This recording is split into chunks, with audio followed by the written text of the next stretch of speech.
किसी भी इशारे पर 2 मिनट के लिए ब्रेक लगती है तो 4 भिखारी आपकी गाड़ी का शीशा बजाते हैं। अब बाज इशारों पर टूल प्लाजों पर लिख के लगा दिया गया है ये पेशावर भिखारी हैं, इनको खैरात ना दें।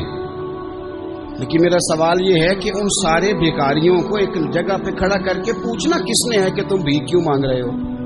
उनके घरों तक उनके साथ किसने जाना है?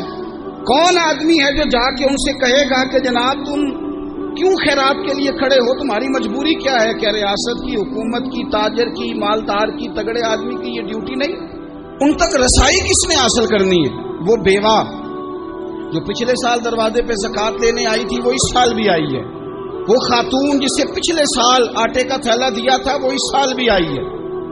वो खातून जो पिछले साल 4 बच्चों को साथ लेकर के छोटों को आई थी वो आज भी उसी तरह कशकोले तलब दराज किए हुए है। और हजरत उमर क्या फरमाते हैं? सैयदना फारूक आजम रदी अल्लाह ताला अन्हु इरशाद फरमाते हैं, इसको इमाम बहकी ने और इमाम सुयूती ने नकल किया है। हजरत उमर फरमाया करते थे कि अगर मैं जिंदा रहा तो इराक वालों मैं तुम्हारी बेवाओं के लिए जरूरत का इतना सामान कर जाऊंगा कि बीबी जब तक जिंदा रहेगी किसी की मोहताज नहीं होगी।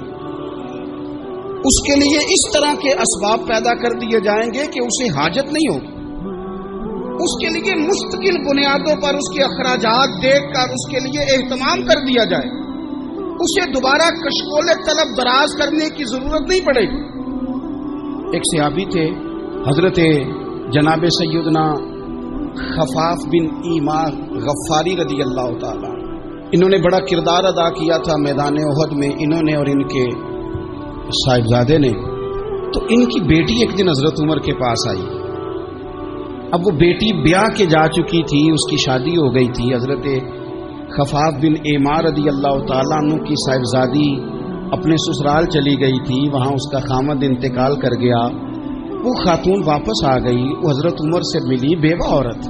उस बेवा खातून ने आके यहाँ तो मेरे भाई वो फौजी बेचारे जिनकी बीवियां, जिनको एक तकरीब में तो खूब एवार्ड देने के लिए बुलाया जाता है, मैंने यतीमी का वक्त गुजारा है, मुझे पता है कि 2-4 महीने लोग आके कहते हैं कोई हुक्म होया तो 10 आ जाए। फिर जब 1 साल गुजर जाता है तो फिर लोग कहते हैं 4 भरा ने काम क्यों नहीं करते?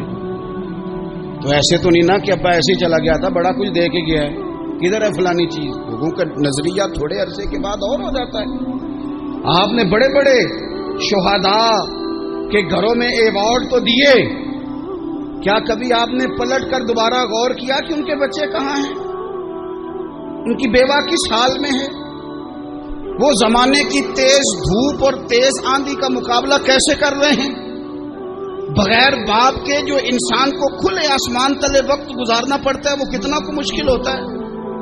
वो किस तरह टाइम गुजार रहे हैं ये कभी सोचा लोगों ने? यहां तो निरंगिए सियासत दौरान तो देखिए मंजिल उन्हें मिली है जो शरीके सफर न थे, जो निकले ही नहीं थे वो मंजिल तक पहुंच गए, और जिन्होंने जवानियां गुजार दी वो रास्ते में रह गए। हजरत खफाफ बिन ईमा की साहिबजादी बेवा होके आ गई, बच्चे साथ थे, सरेरा जनाब उमर से मिली और मिलके कहने लगी, हुजूर मैं उस सहाबी की बेटी हूं जिन्होंने ओहद वाले दिन अपने बेटे के साथ मिलके मुआसरा किया था। बच्चे मेरे यतीम हो गए हैं, मैं बेवा हूं।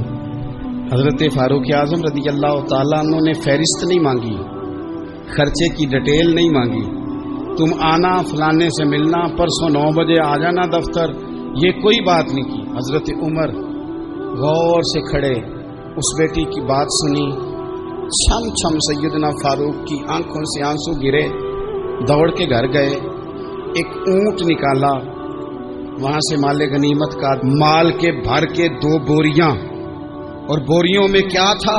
चांदी भी थी, नकदी पैसे भी थे, कुछ जरूरत का सामान भी था, गल्ला भी था। 2 बोरियां भर के ऊंट पे रख के खुद लगाम उस बेटी के हाथ में थमा के का पुत्र सामान भी तेरा है, ऊंट भी तेरा है।